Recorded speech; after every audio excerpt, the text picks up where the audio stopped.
Joe, I'm really in the mood for some Chinese food. Egg foo young, George? No, I've never done that to the young. What are you suggesting? Egg foo young is a Chinese dish. Since today's movie is called To Wong Foo, thanks for everything, Julie Newmar, I figured egg foo young is what you were thinking of. No.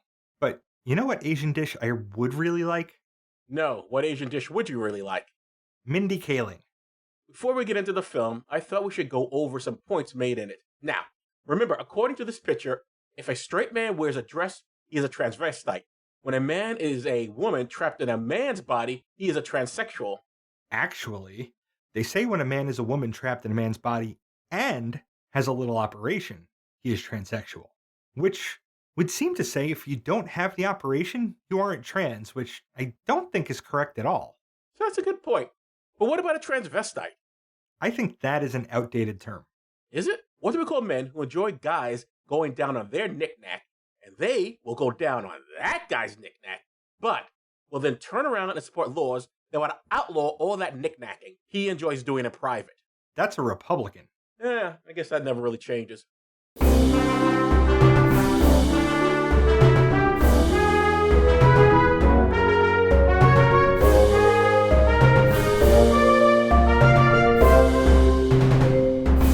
Welcome to Does This Still Work? The podcast that looks at old movies and asks, does this still work? I'm Joe Dixon. And I'm George Ramacka. Today we're discussing To Wong Foo, Thanks for Everything, Julie Newmar. What a short title. What a short title from 1995 and some historical context. First, podcasty stuff. I will go over where that title comes from, too. You can reach us at dtswpod@gmail.com on Facebook or on Letterboxd. Please tell your friends about us and leave 5-star ratings everywhere. You can pick what we watch and get extra per episode content by funding us on Patreon for as little as $1 a month at patreon.com/dtswpod. Now, Joe, take us back to 1995.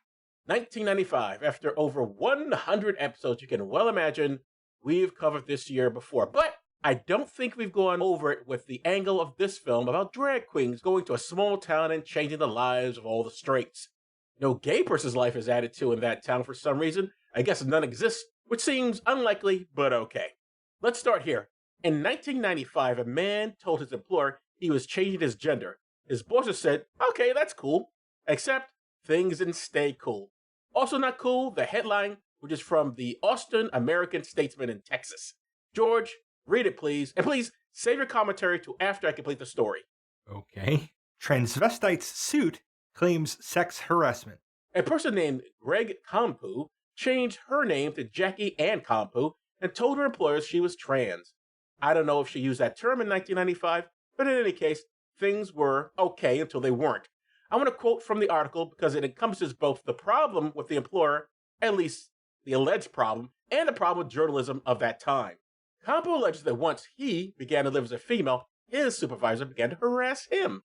Kampu contends the supervisor made disparaging remarks and repeatedly pinched him on the buttocks in front of coworkers. Kampu said his work duties changed and he was sent on errands to other parts of the plant for the purpose of putting him on display. In June 1993, Kampu requested a transfer to a different shift, but that never happened. Finally, Kampu resigned because of what he said were intolerable working conditions. End quote. Now, I did some research. I have no idea how this lawsuit ended. I do know that in 1995, a mainstream newspaper seemed to be a bit confused. George, can you find the problem in this news piece? They did not correctly gender her once. Not at all. And even the headline, she's not a transvestite.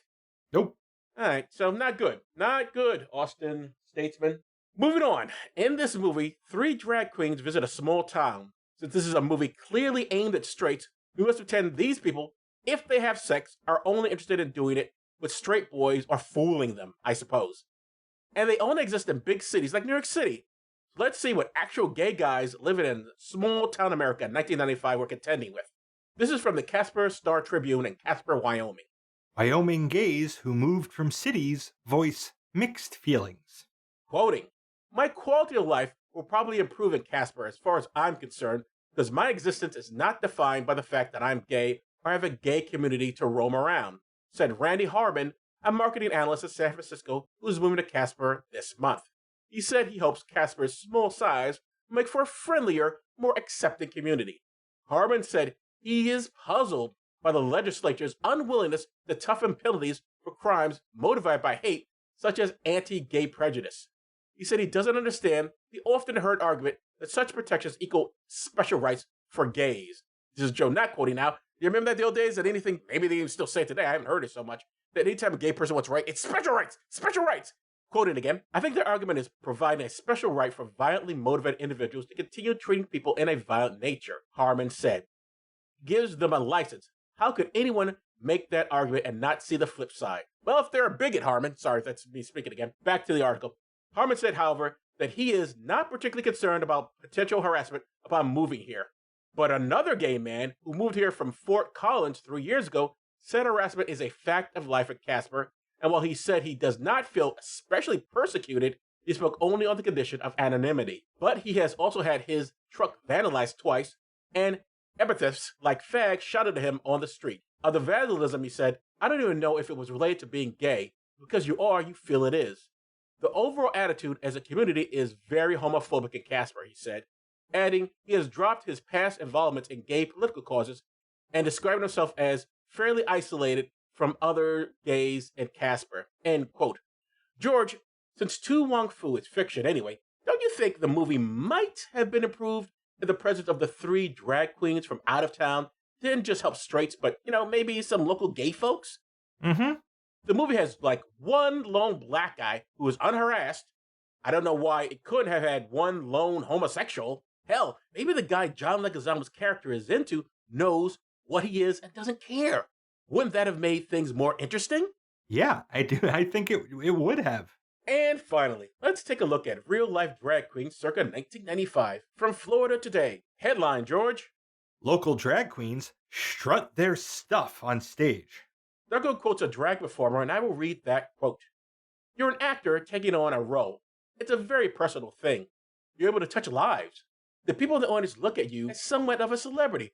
Obviously, it boosts your ego. It's a high. It's not the heels, it's fun. I still get nervous after all these years, he said. The next day, you go to work, and you're just a regular person.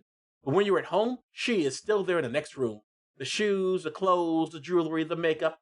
I have a boy closet and a girl closet. End quote. Now, this is interesting.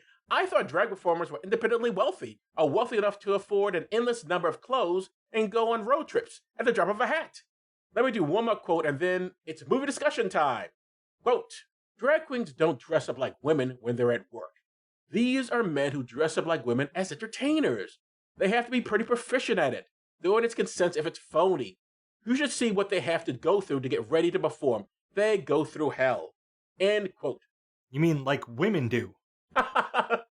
George, I bet finding the right clothes that fit, coming up with an act that people can enjoy, and all the other issues involved with live performance can be hell at times. And one day, maybe someone will make a movie that reflects that. Okay, George, tell us about To Wong Foo. Thanks for everything, Julie Newmar. Okay, this was directed by Beeban Kidron. Don't know her work. Me neither. This was written by Douglas Carter Bean. I got nothing here either. Me neither. Moving on. This was nominated in the Golden Globes for 1996 for Best Performance by an Actor in a Motion Picture, Comedy, or Musical for Patrick Swayze, and Best Performance by an Actor in a Supporting Role in a Motion Picture for John Leguizamo. I would say they're the 2 best things in it. Yeah, agreed. Blurbs. IMDb says 3 drag queens travel cross-country until their car breaks down, leaving them stranded in a small town. Okay. All right. Yeah. Yeah. Short, to the point. I like it. Amazon says 3 New York City drag queens on their way to Hollywood find themselves stuck in a small Nebraska town when their car breaks down, and neither the girls nor the town will ever be the same. With John Leguizamo and Stockard Channing. That is a lot. It's a little more than IMDb, but it kind of still, then things will never be the same. All right, little embellishment.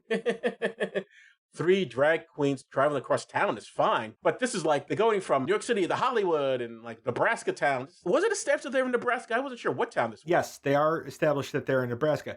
But here's my problem with the Amazon. John Leguizamo and Stockard Channing. They're not even the biggest stars in the movie. No, John Leguizamo is fine. At least he was nominated for a Golden Globe for it. But come on. You're leaving Patrick Swayze and Wesley Snipes on the table there. Who knows? So for characters, we have the drag queens, starting with Noxzema. She's black, she's full of attitude, and she'll use most of her lines tossing out vaguely racial one-liners. Played by Wesley Snipes. I object to the vaguely part. We last saw Wesley Snipes and Waiting for Exhale for episode 12, and White Men Can't Jump for episode 27. And I've seen him in Demolition Man, Rising Sun, and the Blade movies. Then we have Vita. She's white, matronly, and will stand up to whoever she has to protect those she cares about. Played by Patrick Swayze. Yeah, she stands against beating someone up by beating someone up. You see, it's bad to hit people. Here, let me show you how bad it is by hitting you. That's good stuff. Anyway, Patrick Swayze, we last saw him in Dirty Dancing in episode 20, and Ghost, that's episode 101. She does what we call today punching a Nazi, and it does make the town a better place. That would so not de-escalate anything, but we'll get into it. The point isn't de-escalation, Joe. The point is to hurt the bastard and get them to fuck off. It is for the people who have to live there. This is someone just coming through town. You're not going to be staying there and dealing with the consequences. But the town is now galvanized. He can't come back and pull that shit again because everybody will stand up for everybody. Will they? I mean, I don't Yes. think anybody's learned. This one. All right, we'll get into it. Then we have Chi-Chi. She's brown and has the personality of a chihuahua. Played by John Leguizamo. Not sure what that means, but okay. Also, don't know his credits beyond what I saw him in, hanging with the Homeboys way back in 1991, and his appearance in The Mandalorian in 2020. Wait, no. He was in Die Hard 2, and I saw him in that. The personality of a chihuahua means she acts big and tough to hide a severe insecurity that gnaws from within. Is that a Chihuahua's personality? Have you ever met a chihuahua, Joe? I've seen a Chihuahua. Have you ever met one? What do you mean by meet? We weren't formally introduced. There you go. Then we have the small town ladies. Start with Carol Ann. She is a Nebraska housewife to an ogre with a toxically masculine chip on his shoulder. She cries a lot, mostly in the kitchen. She manages the town B&B, played by Stockard Channing. Stockard Channing is one of those actors whose name is attached to a lot of shows and movies I've heard of, but I've never seen, or only seen parts of. Like, I was never a regular West Wing viewer, but I've seen some episodes where she was in them. Beyond that, I got nothing. Then we have Beatrice. Could be mistaken for a mayor of sorts. She owns the town's only restaurant, employs the town's only black person, and is an exposition machine. Played by Blythe Danner. I watched her in a short-lived TV show called Huff.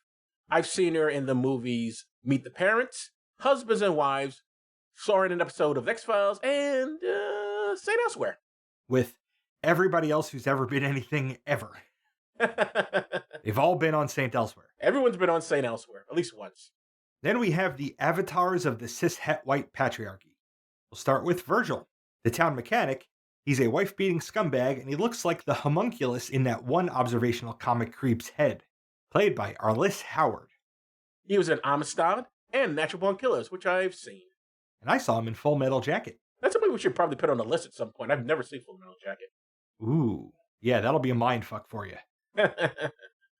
Then we have Sheriff Dollard. Of the bastards we've seen in the movies we've watched, he's one of the worst. Worst at his bastard job, and worst as a multi-bigoted human being. Played by Chris Penn. This is Sean Penn's late brother, if you didn't know. I've seen him in Rush Hour, The Funeral, True Romance, Shortcuts, Reservoir Dogs, Footloose, and an episode of Chicago Hope. And for a second, I thought he was the frickin' president's son in Don't Look Up. Oh, you thought it was Jonah Hill? For a second, yeah. Yeah, I guess that's not too ridiculous an idea. Yeah. They definitely could have played relatives in a movie. Mm-hmm. Unlike Tom Hanks and John Candy. They look nothing alike, I tell you. Nothing.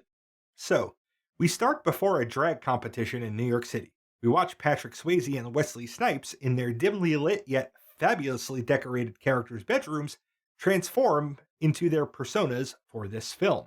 Vita Boheme and Noxzema Jackson. They don't make a big deal of them doing this change, which again, they'll be like, maybe a bit interesting to see. Maybe, you don't want the film to be 4 hours long, but it would have been nice to understand, like, oh, how it's difficult to find clothes and how much trouble it is to put on that makeup. Yeah, like women also have the problem. I think that if you're at the point of competing, you have that stuff already.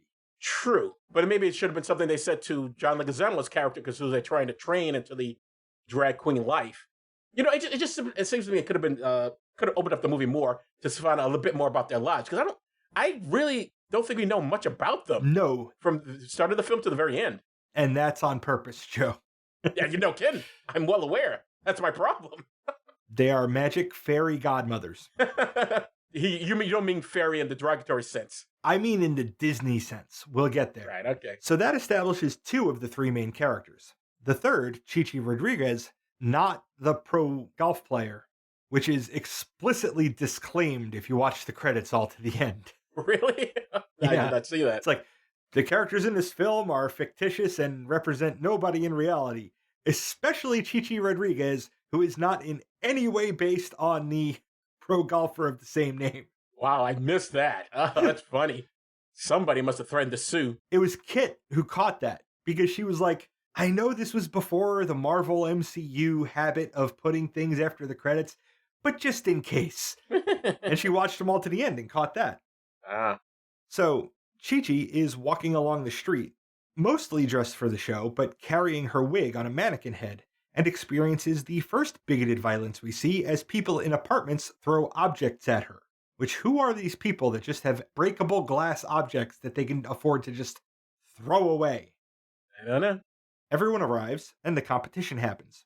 The film doesn't linger here long. When it's time for announcements, a special guest is brought in because you're not getting away with a drag movie in the 90s without RuPaul showing up. Here, she descends from the ceiling, draped in a dress that would have been fabulous if it wasn't a glittery Confederate flag. What the absolute fuck was that about? Her character's name is Rachel Tensions.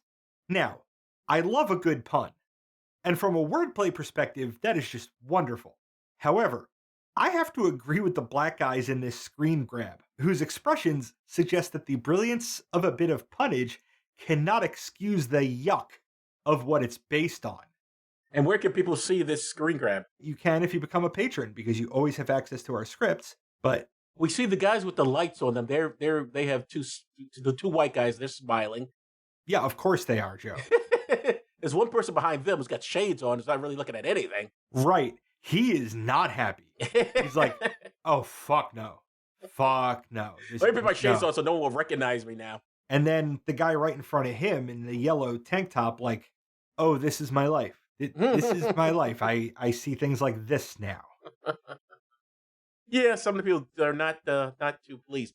But we don't know what that's about. It doesn't necessarily have to be about the dress. Her name is Rachel Tensions, and she's wearing a Confederate dress. True, but this is a film, so we don't even know what they're literally looking at. This could have been shot some other time. Miss Tensions does make one joke on stage that I really appreciated. The envelope for the competition winners is delivered by a beautiful, presumably gay man, in tight spandex shorts with chains crossed over his torso. I don't know who he is, but if there's a snowstorm tonight, he's going on my tires. I expected something way raunchier than that, especially from RuPaul. Is RuPaul especially known to be raunchy? I can't imagine her not being. I don't know why. But you have either, I should ask you, I know I haven't. You ever actually watched any RuPaul shows like Drag Race or anything like that? I have not, Joe, so this is an opinion that is utterly uninformed. I know one thing, RuPaul. Don't wear a goddamn Confederate dress. Yes, thank you. Don't wear anything Confederate, for fuck's sake. I don't care if it was 1995. What's the matter with you? So I was pleasantly surprised to hear a joke about snow chains. Mm-hmm. Yes, I've seen this before, but it's been a long time, and I can't say I was paying attention like I do when watching things for this podcast. Somehow, Vita and Noxzema tie for the win. Noxzema receives a bejeweled scepter while Vita is crowned, and I am not going to let myself try to figure out why, if a tie was a possibility, they didn't either have a tie-breaking system in place or 2 sets of winners' items. Because here, black lady, you get the stick, white lady, you get the crown. Seems not okay. Also, it doesn't make any sense for the Noxzema character. We've already pretty much established this person has a real ego problem. Can you imagine tying with someone and she would be okay with it? She would be pissed. Mm-hmm. I mean, the way the character's written in the rest of this film, the person at the beginning of this film would not be happy. Nope. So one of the prizes, or two of them in this case, are all expenses paid trips to a much higher profile drag competition in Hollywood, California. The Drag Queen of America contest. Oh my God. Did you look if that actually exists? Nope. Because I didn't. It just occurred to me, maybe we should have Googled that and see if that was a real thing. I would be surprised to find it not as an extant thing. There's an of America for everything. True. Aglow with their victories, Knox and Vita are headed up some stairs at the venue, for some reason, so that they can encounter a crying Chi-Chi on the stairs. With Chi-Chi's sob story tugging at her heartstrings, Vita decides, against Noxema's objections, that they're taking the newbie with them to California. To do so, they're going to need some help. So they just won this competition. We don't really see them do anything. It's those two plus the other drag queens. One of whom is named Hedda Lettuce. Oh, Hedda Lettuce is a famous drag queen. I know Hedda Lettuce. I know. Okay. It's a great name. But no one actually does anything, so you don't even know why anyone wins anything. Well, yes, we do, Joe. Why did they win? Because the script says so? The script says so, yes. Okay. And so, all right. But anyway, you're right. For some reason, they retreat back upstairs. I guess to change. Is that the dressing room? I don't know. To change into their evening wear. But there are other people there. How come that place isn't packed? That can't be their own private dressing room. That staircase was packed earlier. Chi-Chi had to fight her way down that staircase past a bunch of people. Oh, you're right. Before she runs off. But then she's sitting there crying and no one else is going up those stairs. No, it's like the fucking road in Easy Rider. True. You'd think you'd see people. Yeah. No people. All right, go on. They head to the China Bowl restaurant, where they meet up with John Jacob Jingleheimer Schmidt, played by DTSW alum and tragically dead guy Robin Williams, who finances them with $1,000 and I assume calls in a favor with a car dealer where they can buy any car on his lot for $50. Did you remember Robin Williams in this picture? Because I completely forgot. I did not, Joe. Because you've seen this as well, right? You've seen this before? I have. Yeah. I was like, oh, Robin Williams. Okay. So I went into a bit of a rabbit hole, a sad rabbit hole on that restaurant. Okay. So that was supposed to be the China Bowl, which was located in Times Square and closed in 1993. It was filmed at the Canton, which had been located next to what used to be a Radio Shack right down the road on the road I now live on. Oh, really? I walk past where that restaurant used to be 5 days a week. And Robin Williams was there filming. Well, not recently. No. Back in 1995. Yeah. You were not walking by at the time he was there. The Canton, sadly, also closed. It's not there anymore. So did the Radio Shack, just like the rest of them. So before we leave the restaurant, you might want to know where the film title comes from. Wong Foo was the head bartender at the China Bowl for a really long time. Being a restaurant in Times Square, it played host to countless celebrities of stage and screen over the years, and kept signed pictures of those stars on the walls. One of those stars was Julie Newmar, and she signed a picture to Wong Foo, thanks for everything, Julie Newmar. The film's writer, Douglas Carter Bean, saw that photo with that autograph in the China Bowl back in the 80s, and that is where the title for the film comes from. Right. To make it relevant to the movie, Vita steals that picture off of the wall to take with them. The film insists, oh, we're such big Julie Newmar fans. Oh, we just love Julie Newmar. Well, she is statuesque.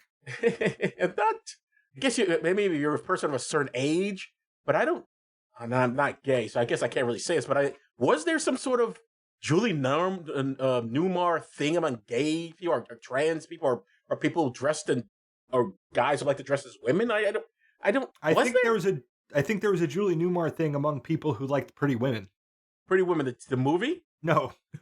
Oh. People who like to look at or imitate Pretty Women. Okay. So they go to that car lot, and the dealer tries to warn them off of the yellow 1967 Cadillac DeVille, saying it won't make it to California. One might think that he's trying to not let go of that for $50, but he'll end up being correct about it breaking down. So I think he was just trying to keep them safe. They head out on the road, paper maps and everything, and set that photo of Julie Newmar against the dash using the in-car ashtrays. The last two sentences definitely date this movie. They take a side trip to Bala Sinwind, Pennsylvania, where Vita was born, raised, and rejected by her parents, so she can be rejected again from 100 yards away. In a fit, she tears up their maps and litters them on the ground, which today would be like deleting Google Maps off your phone in a fit of rage. Mapless, they end up in a nation-wandering montage. They stop for the night somewhere, they're not sure, and check into a hotel where they are mistaken for members of a generically named ladies' basketball league that is staying there. This provides them with legitimacy, granting them safety and companionship. And look, I know it's a comedy, but why? Oh, and look, I know they wanted names, and if I was producing a movie back in 1995, I would want Wesley Snipes and Patrick Swayze. It's Patrick Swayze, thank you, in it. But holy hell, you're not mistaking those two for women. You're just not. John Leguizamo, though, makes a very convincing woman. He really does look like he could walk in somewhere and go like, "Oh, that's just a lady." But those two, and why, oh why, are they so big? I mean, they're really muscular, especially Wesley Snipes. It's almost like Wesley went to the gym an extra couple of days just so he'd be in this movie so nobody gets the wrong idea. I don't know if I can agree with you, because I can't separate out that I know very well what Wesley Snipes and Patrick Swayze look like. So, to me, yes, they are obviously Patrick Swayze and Wesley Snipes in drag. In the world of the movie, they're not Patrick Swayze and Wesley Snipes. And there are women who do not look feminine. No. Beyond not looking feminine, they practically have linebacker bodies. These are big guys. You must spend more time in the gym than you do trying to find clothing, dude. Jesus Christ. You obviously pumped some iron for this picture. You don't think so? They look huge to me. People write in and tell me, do they not look really, really ridiculously big? They do look big, but that doesn't necessarily make them not look like women to me. I just think people go like, huh? Well, a lot of people do go, huh? Their next road stint has them driving alongside a train, like in Superman when Clark Kent was running. The trio are listening to some tunes and dancing in the car, which inspires similar behavior in the business class train riders. For some reason. It's a cute scene. It's a cute scene. I don't know, one, how they could possibly hear their music over the train, and two, are they all into it? They don't hear the music, they just see the motion. Doing the movements, yeah. Yeah. At night, they find themselves properly lost in the middle of nowhere. They pass where Sheriff Dollard is set up as a speed trap. He pulls them over, citing a broken taillight, and Vita answers evasively, knowing that her driver's license has a different, more masculine name than she's using at present, which begins to irritate the bastard. Then he says words that even us who watch old movies for a podcast haven't heard in one of these movies in a long time. You know, we don't go for that around these parts. White girls riding around with niggers and spics. Isn't that the first thing you said to me when we met? No. I included no ethnic slurs against Latinx people in when I first met you and opened my fool mouth. You know, this easily, what was already a movie that was like going, God, they could do this so much better. And then they bring in this character who just really ruins it for me. This could have been much more lighthearted entertainment than having this racist son of a bitch. And he adds nothing to the film. Even though he's there for the conflict, I'm like, oh, come on. Yeah, they already had a conflict. Yeah, just having the car break down and being in this town.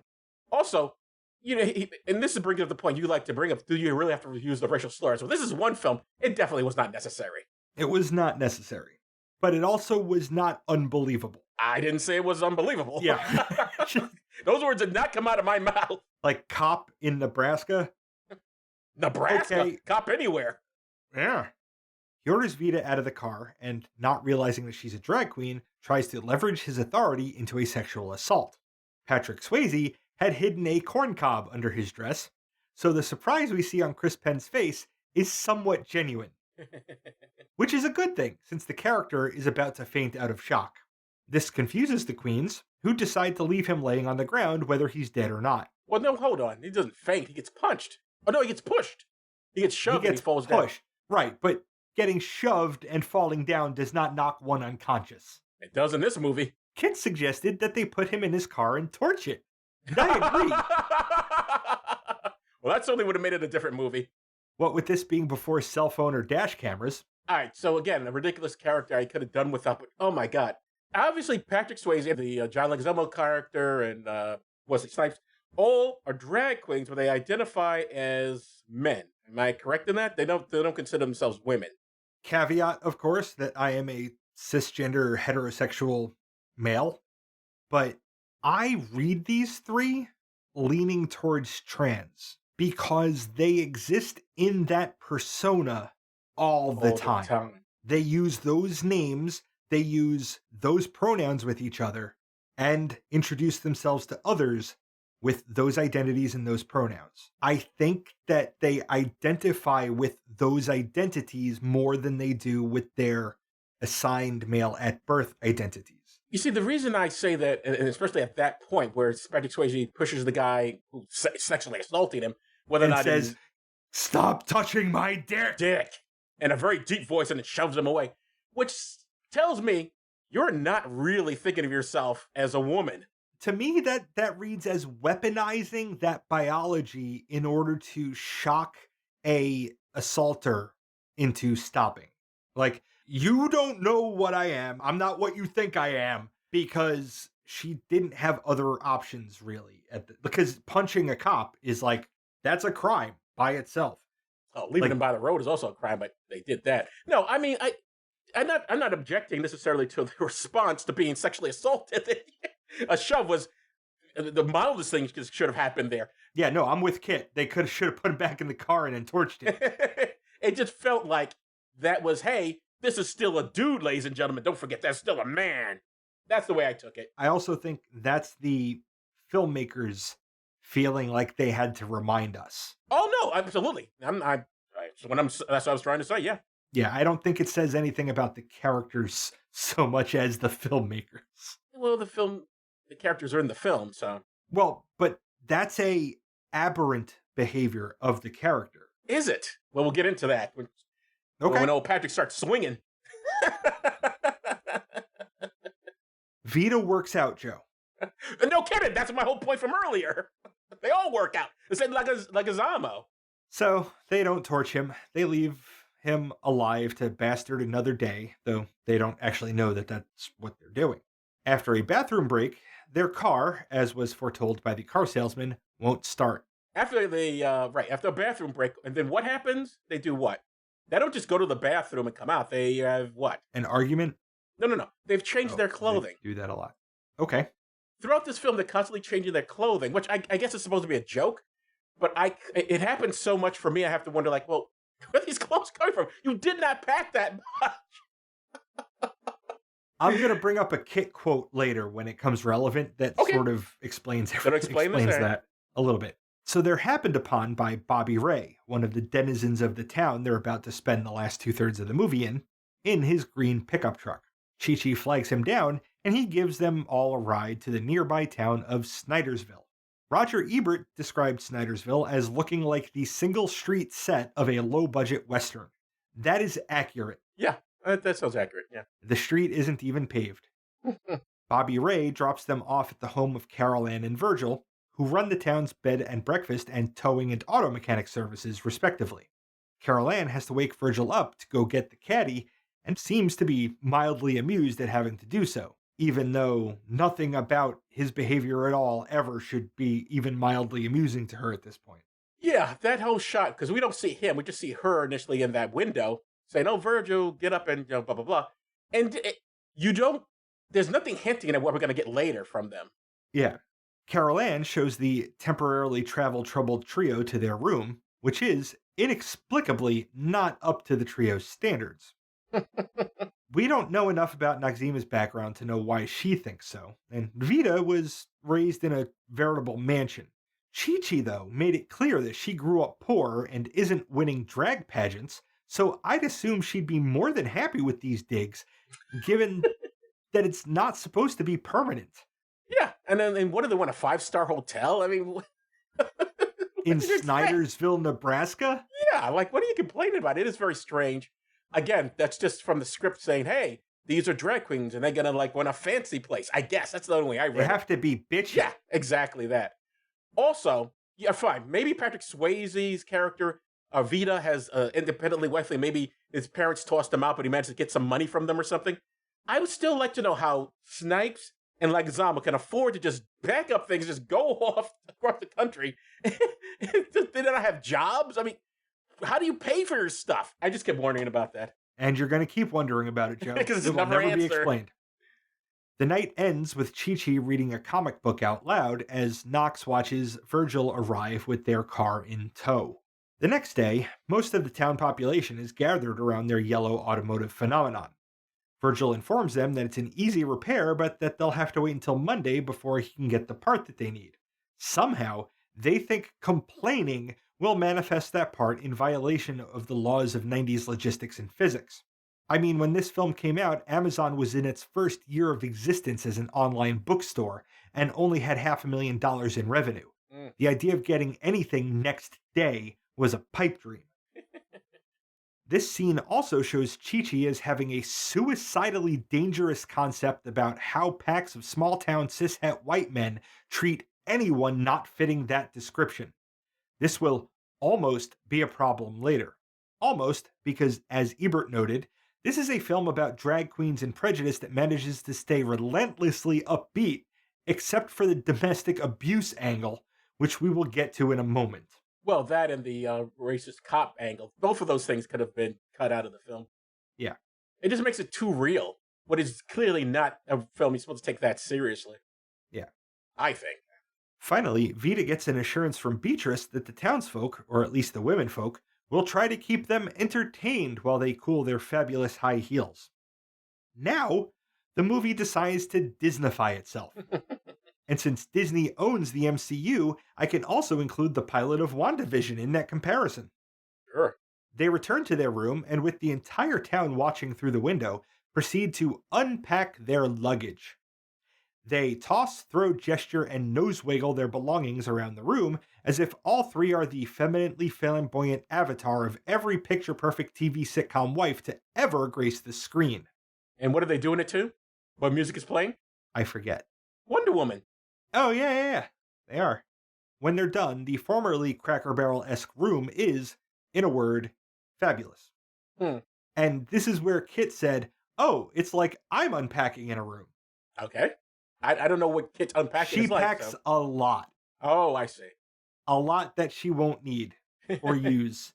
And it's colorful, and there's a lot of it. I still don't understand where those clothes came from. Because they don't have that much luggage. You see them come in, and there's way more clothes They are wearing. very efficient folders, Joe. Those are some long dresses. They have little suitcases. Shouldn't those be on the hooks or something? Or otherwise they'd be wrinkled. And they do no ironing. It's magic. Excuse me, drag queen magic. Mm-hmm. So it's like midday, and we go out to middle of nowhere, where Sheriff Dollard is still face down on the ground, his experience of finding a pecker where he expected a pocket apparently having knocked him out so cold as to stay that way for the better part of a day. He's roused by some other nameless and faceless bastards saying that he was attacked. Back in town, Beatrice is giving the queens a rundown on the townfolk. First is Loretta, played by Beth Grant, or Dwight Schrute's childhood babysitter and adulthood fuck buddy. She's an alcoholic with low self-esteem whose own father called her baby ugly. Then there's Katina, whose marriage is as sexless as mine was towards the end, but hers has been so for way longer. It's not explaining how they could possibly know this. I was just telling everybody, me and the old man, we ain't fucking no more. Then there's Billy Budd, who runs the town clothing store, who has a stutter that Beatrice has to imitate before she can say the word. Yeah, that's another character I don't quite understand why they're there. And what, the drag queens somehow make them less stuttery? I don't understand what that person was there for. So I'll jump ahead a little bit. When we meet Billy Budd, he stutters, but when he starts stuttering, he gets really frustrated with it for a while, and he keeps doing it. But then he snaps his finger next to his own head, and he stops stuttering. Multiple times, as if that's a thing. I don't know if that's a thing. I don't know if there's any stuttering person out there that can snap a finger next to their own head, and it stops their stutter. I know that there are some methods, like trying to basically sing what you're trying to say because you engage a different part of your brain. But I've never heard of just snapping a finger and it solving it. But if that's the case, why the fuck does he ever stutter? Because he should just be snapping his finger next to his head as soon as he starts talking. Good question, George. But I thought you were going to explain to me why he was stuttering.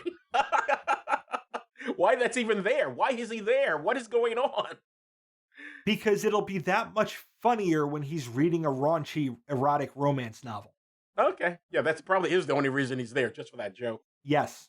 Then there's Clara, played by Alice Drummond, or the librarian from Ghostbusters, a movie I could have sworn we'd done for the show. Nope. Nope, we haven't. Ghostbusters is like the fucking Mandela effect of this show. Well, like, for you, maybe. I know we never did I it. keep thinking we saw it for the show, and we haven't. No. Anyway, Clara doesn't talk. Her and her husband used to run the town movie theater until he ran off with a film distributor years ago. She hasn't spoken since. Then there's Jimmy Joe, played by Mike Hodge, or Lieutenant McQuaid from 6 episodes of Ghost Rider from the early 90s. Okay. A show that I and almost nobody else apparently remembers. He runs the restaurant that Beatrice owns. And what does she have to say about him? He is the nicest colored man you ever want to meet. He's the only colored man you've ever met. Like, what a weird thing to say. You're all looking at him. If it weren't for Noxema's presence, he'd be the only black person in town and probably in a 100-mile radius. What's weirder is she says that the way she said that when she obviously has the hots for him, as we see later. Yes. And she says it like he's the nicest colored man. Like, why is that? Why did they let that be the take? Like, they couldn't do another take. Say it again like a human being. Like, you're not tripping over the word colored. Like, it's not hard for you to say that he's a nice man just because he's colored.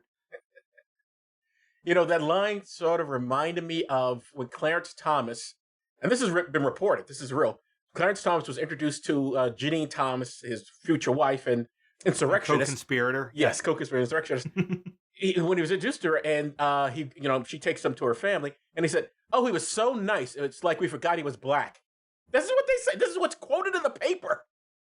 Wow, wow, wow, wow. And he's still married into that family. Yep. It's like, wow, we completely forgot he was a Negro. Oh, he didn't stand up on the table and poo on the floor or anything. Wow, that's so weird. Hey, that's what I'm saying. Their reaction. You went to a really weird example. Like, I've heard a lot of racist shit. That was never one of the things that I heard about black people, was that they tended to get up on tables and defecate. Yes. Well, you need to get around more. That's all the introductions for now, because Noxema has to be a magical black drag queen and get Clara to talk. Clara drops a photo of Robert Mitchum, and Noxema tries to return it as the old white lady moves faster and faster away from the black drag queen. Interpret that how you will. They will bond over movies they've seen with actors they both love, like they're trying to do a cast section of a DTSW script from memory. Then we see Sheriff Dollard before what must have been an incredibly quickly formed board of inquiry. It's a small town. They got nothing else to do.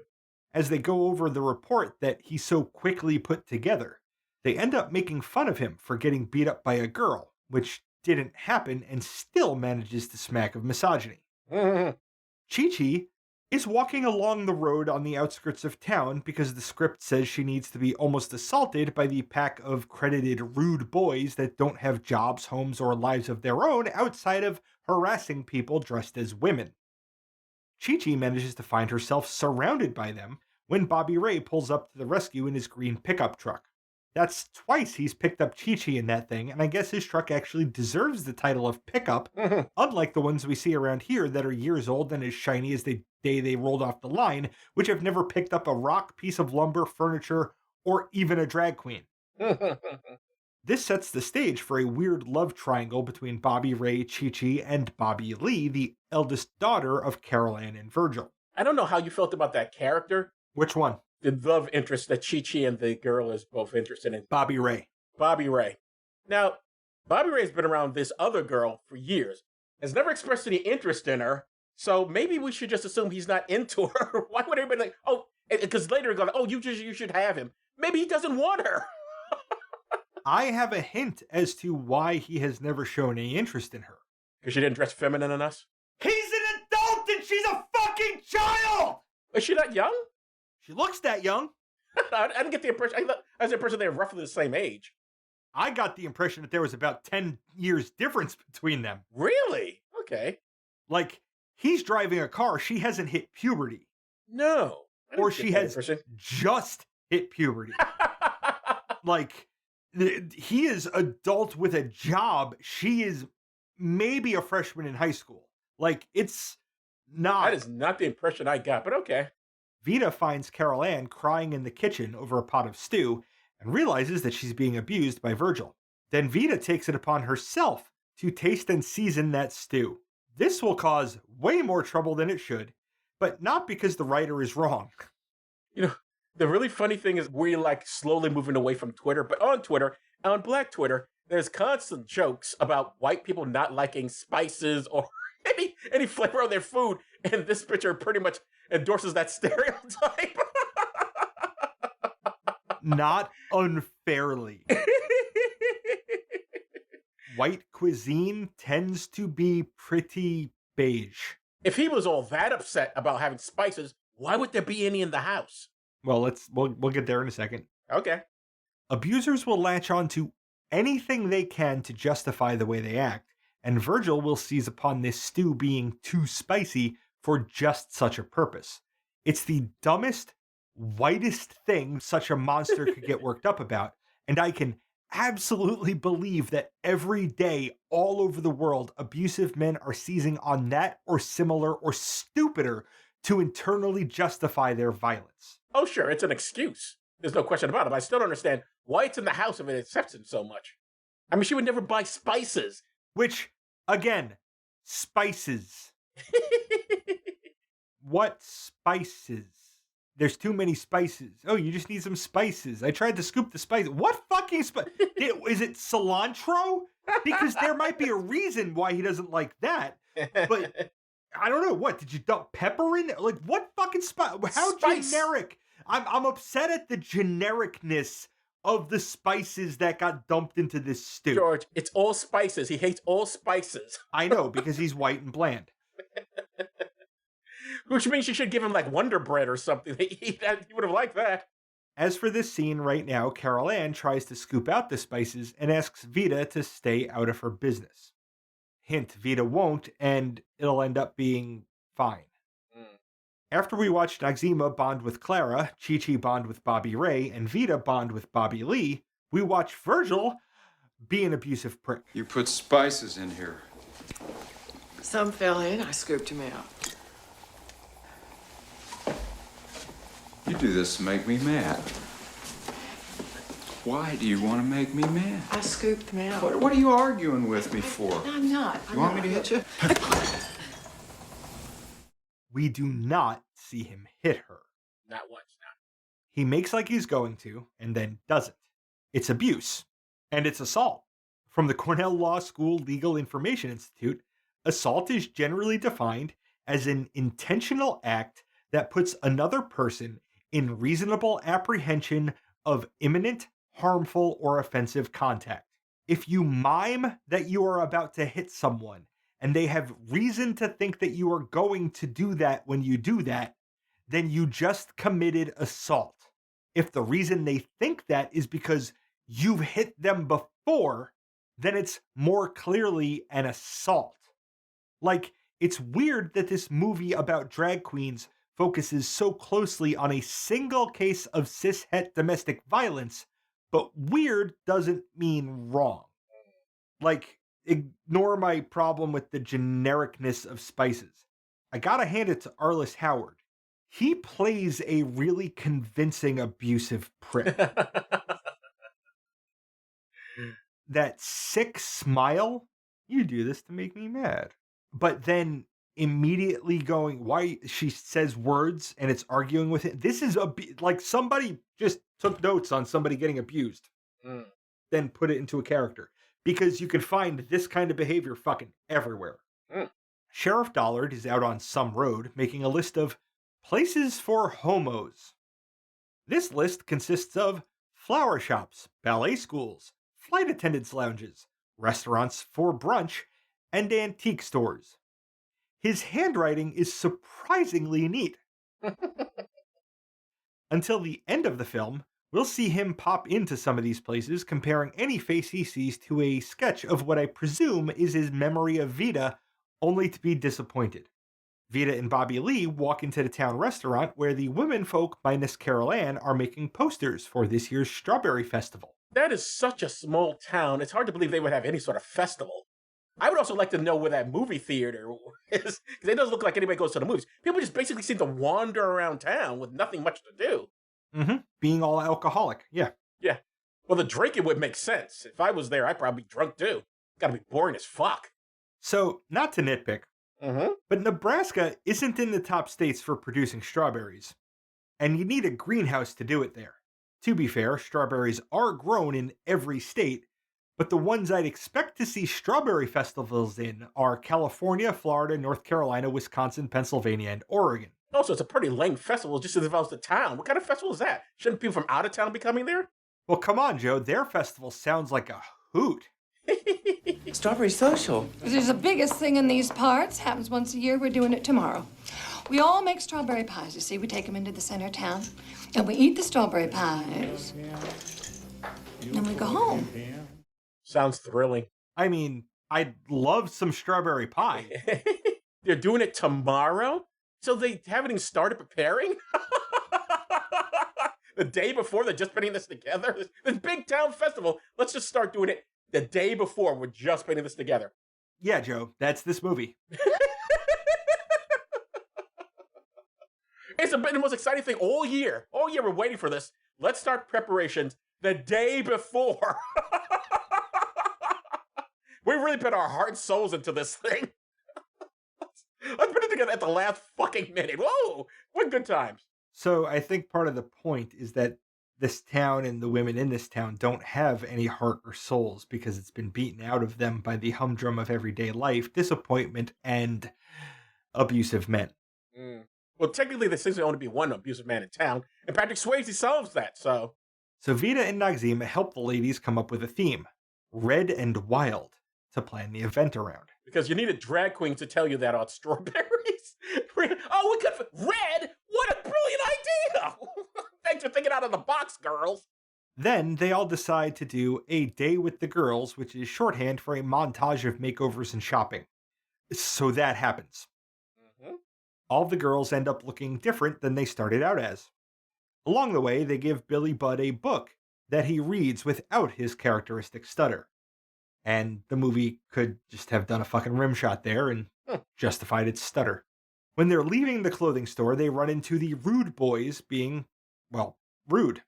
Noxzema walks over to them, grabs the lead boy by the nuts, and drags him over to the group of ladies, instructing him on proper manners. This might be a controversial opinion, but that is a sexual assault. Ends don't justify the means, and I'd have been less bothered if she'd grabbed his ear and dragged him by that, or even if she punched him in the gut, looming over and lecturing him.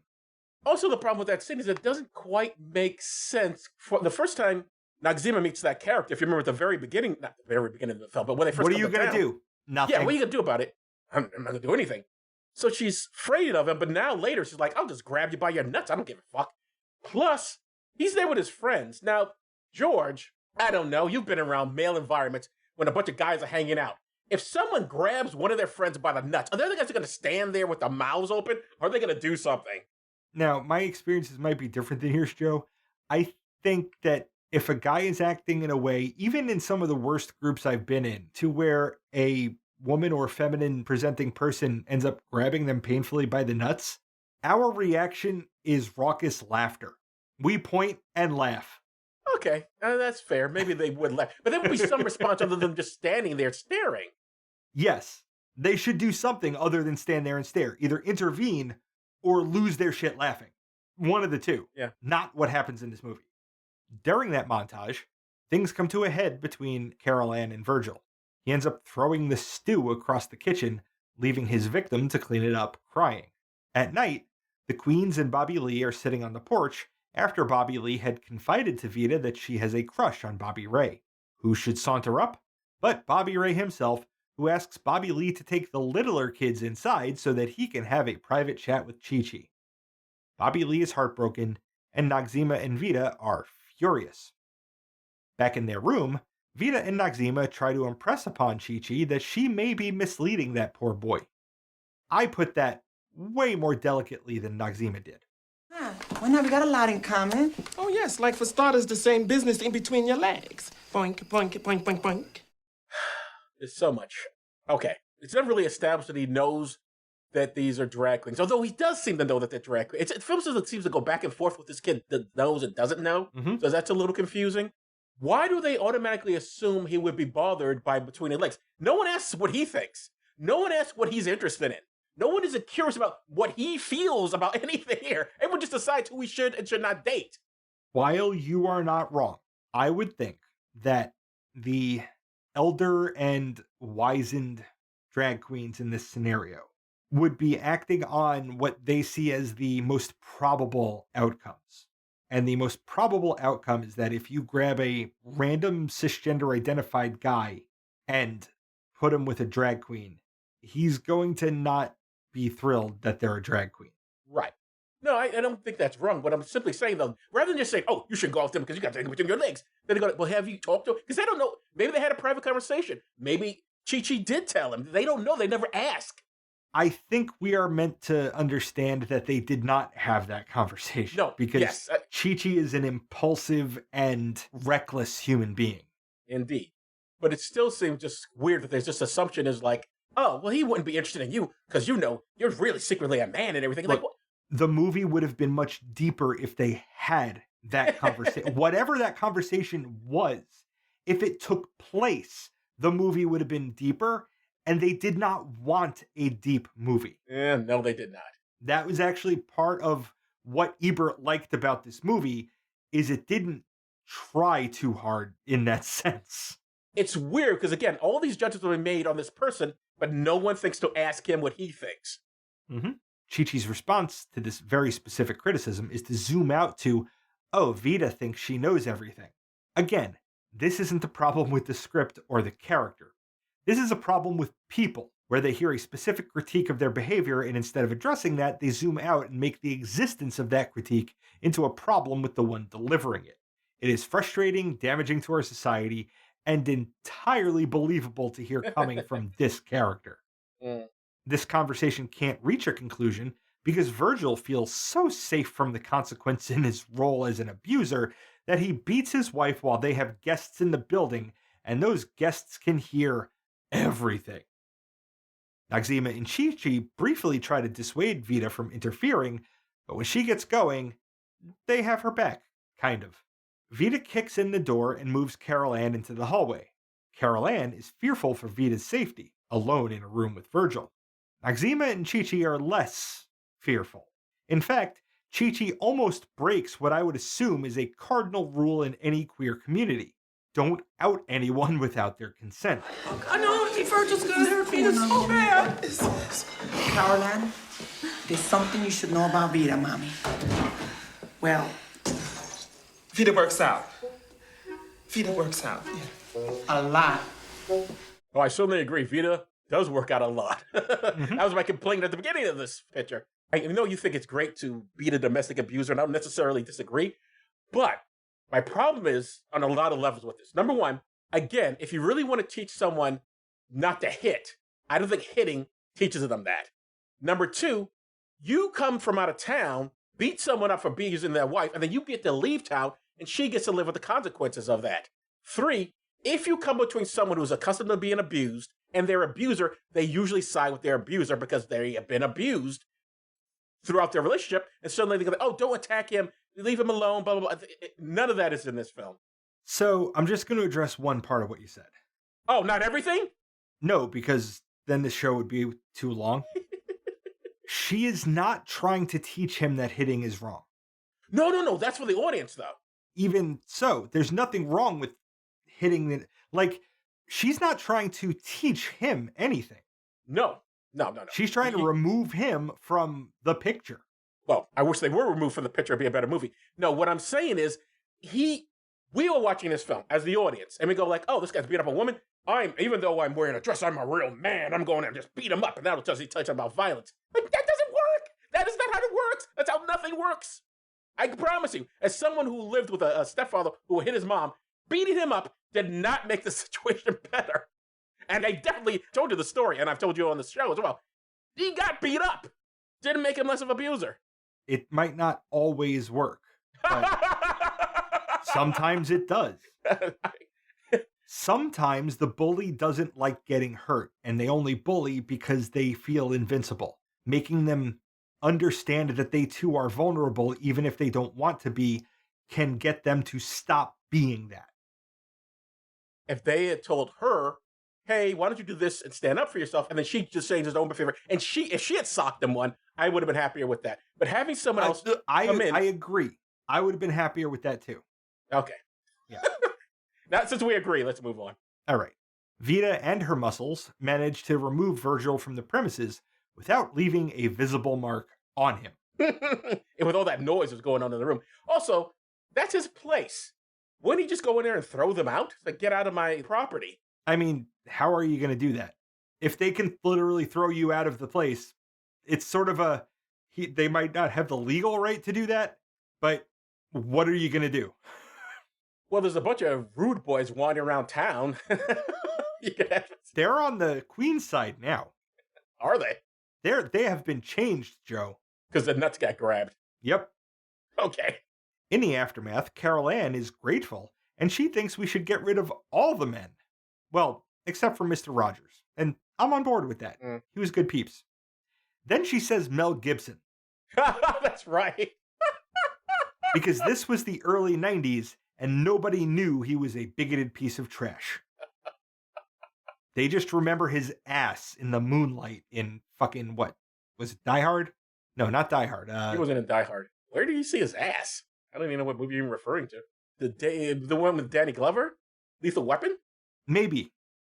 On the porch, Chi-Chi tells Bobby Ray that she's not his type.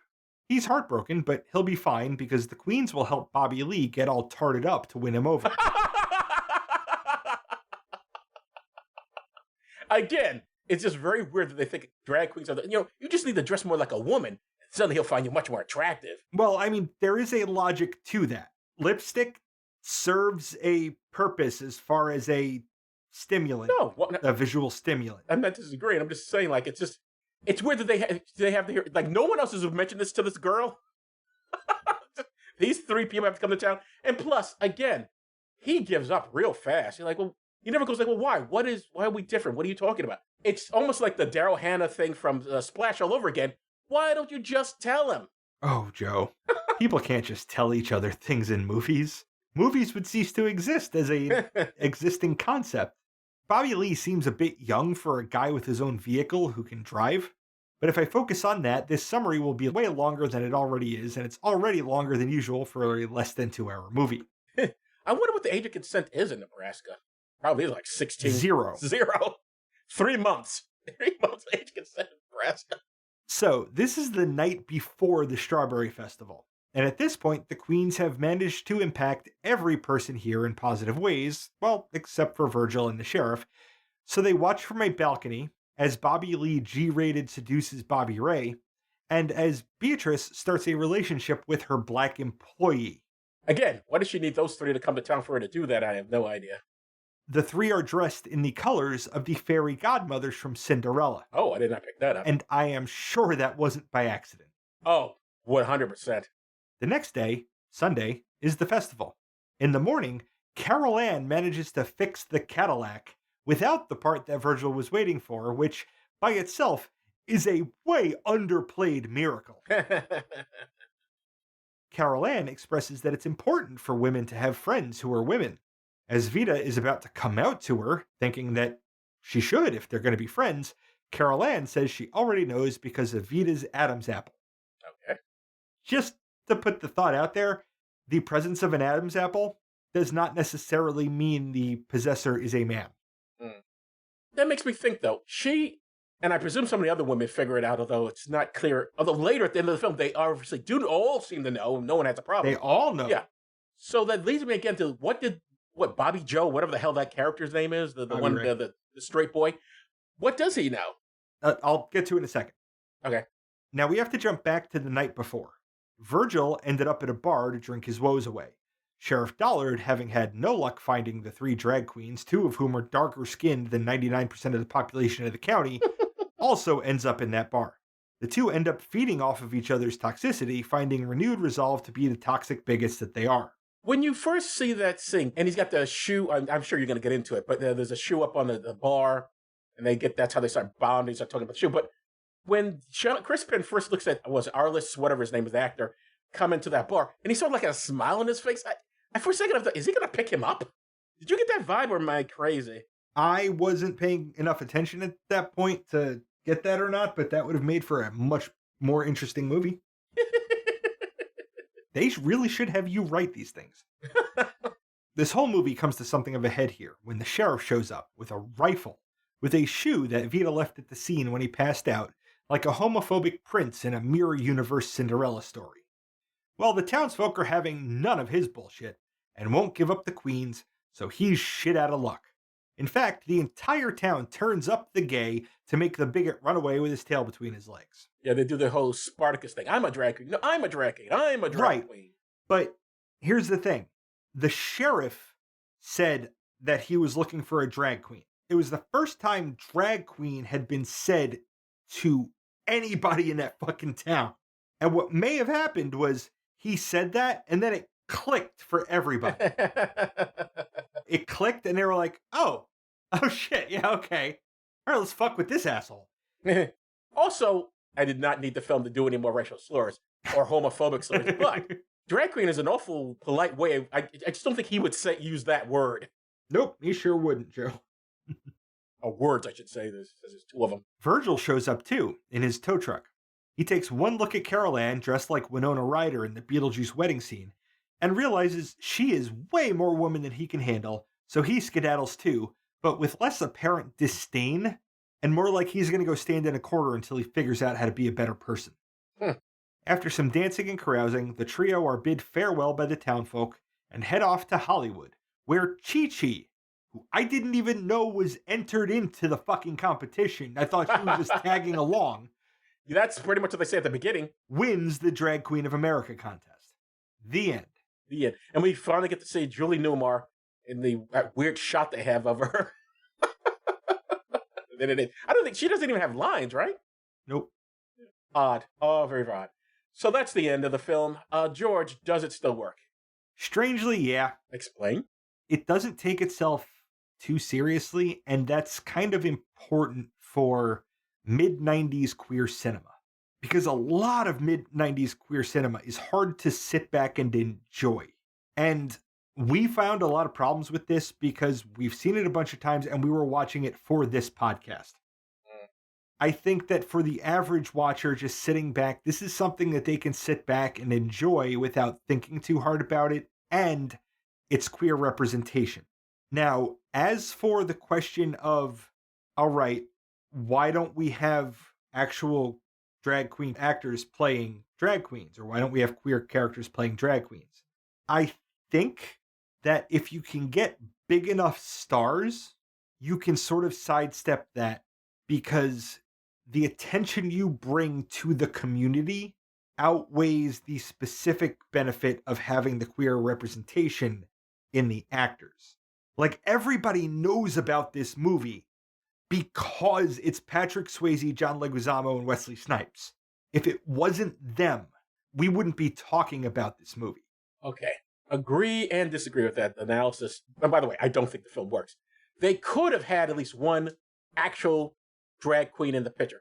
John Leguizamo, I like very much, but that could have been a drag queen. You know, they didn't have to have John Leguizamo. He's not a big enough name. They could have actually had someone who was just an unknown in that part. I don't think it would have changed anything. You want Wesley Snipes, you want Patrick, you want some big names, you want the film to do well. I absolutely understand that. There were actual drag queens in the movie. At the very beginning, right. And at the end. But they were huge name drag queens, and by appearing as they did in the movie, it's almost a way of saying, we are okay with this. As long as they're in the background. This is, I don't know how, I mean, okay, great. Or falling great, from but the ceiling in a Confederate dress. we're both hetero guys, both dudes, blah, blah, blah. But come on, you cannot call this queer cinema. This is no way. This is a film made for straight audiences to get digestible drag queens. You will learn nothing about the community. You'll learn nothing about the difficulties of the drag queen. You get it that they can be harassed and bothered by hetero males. Okay, at least that's an accurate depiction. But beyond that, I don't think I learned anything about the drag queen life whatsoever from this picture. You got 3 straight guys playing the drag queens? I can't call that queer cinema. All right. I've seen this movie too many times to be able to say I learned anything specific from it. This is only my second viewing. When I first saw it, I liked it. I thought it was very amusing. I'm just looking back at it now as an older person. I'm like, that doesn't need to be there. That doesn't even the stuff that doesn't date poorly still makes me wonder, like, the script could have been better. And the representation could have been better. And fine, you wanted names on the picture. Got that. But even the supporting characters couldn't have been one drag queen. And whether to go to the town. And another problem, yes, Nebraska, I'm sure, well, I read the article. If people go to these small towns and they're gay there and it's very dangerous, they could have had one gay character in that town. Just one. They got one black guy. What's one gay person? And then, but I already mentioned that earlier. I don't know. I just keep looking at this thing going, that's a problem, that's a problem, that's a problem, that's a problem. I'm out. It could have definitely been better. And I might be dangerous ground for me to say this. I think that with the right director and the right cast, this could be up for a good remake. Well, there was a Broadway play, or probably more like that musical. But I'm thinking more along the lines of movie. Like, I think it could be done better, more relevant today with more, of the knowledge and the advancement in terminology that has happened and exploit the popular consciousness of these concepts a little better. But yeah, it is definitely a 1995 movie. It's definitely a 1995 movie. One way you remake this film is that you really do need to break it to the conscious of the people. Some people seem to be under the impression the stuff that's going on at drag shows are not going on. It's like, what are you even worried about? Oh, they're reading to our children in a dress. And what are you worried about? What do you think is happening here? It's insane. So yeah, a remake is probably well past the time for that.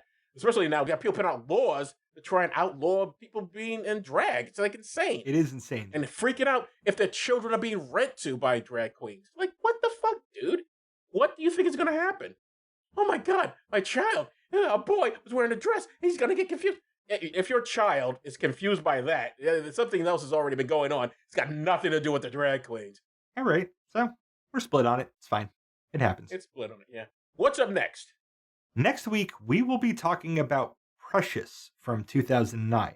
And I'm assuming this has nothing to do with Gollum in the One Ring to rule them all. Are you just doing that joke or you've really never heard of Precious? Both. You've never heard of the movie Precious? No. Wow. I forget how white you are sometimes. I don't know how. I know I'm looking right at that face, but nonetheless, I'm shocked that you've never heard of Precious. That is wild, man. All right, well, you're about to learn a few things. Oh, boy. It's going to be an interesting experience for both of us. Yay. All right, ladies and gentlemen, that's our show for this week. I normally say vote blue, but the election should be over by the time this comes up, so... Yeah, actually, the election will be over the last episode that you heard. By the time that comes out, it'll be too late, and Joe will still say it.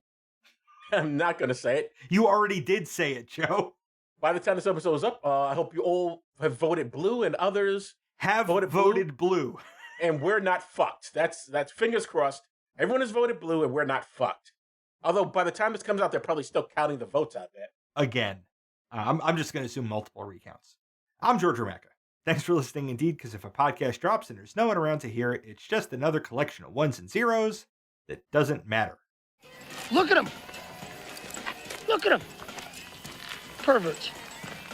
I'll tell you one thing. When the Founding Fathers wrote the Declaration of Independence and the Constitution and what have you, liberty and justice for all, they didn't mean that.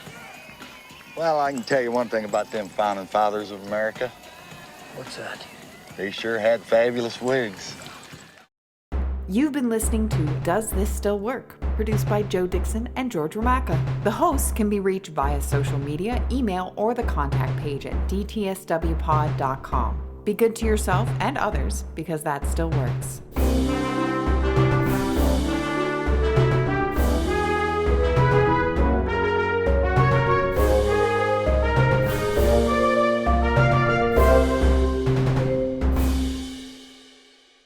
Okay, all right. we record longer when we can see each other, Do we?